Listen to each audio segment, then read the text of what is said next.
In today's video, I'm going to show you how to generate origin certificates inside the Cloudflare dashboard.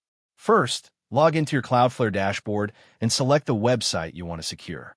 Next, click on SSL/TLS from the left-hand menu and navigate to the Origin Server section. Here, click Create Certificate to generate a new Cloudflare origin certificate. Cloudflare will ask whether you want it to generate the private key and certificate automatically, or if you'd like to provide your own certificate signing request. For most users, selecting the automatic option is the fastest and easiest method. Next, choose the host names you want to secure and set the certificate validity period. Click Create, and Cloudflare will generate both the origin certificate and private key. Copy and securely save the private key, then install both the certificate and key on your origin server. Once installed, return to Cloudflare and set your SSL/TLS encryption mode to full, strict, for maximum security. And that's it. Thank you for watching this video.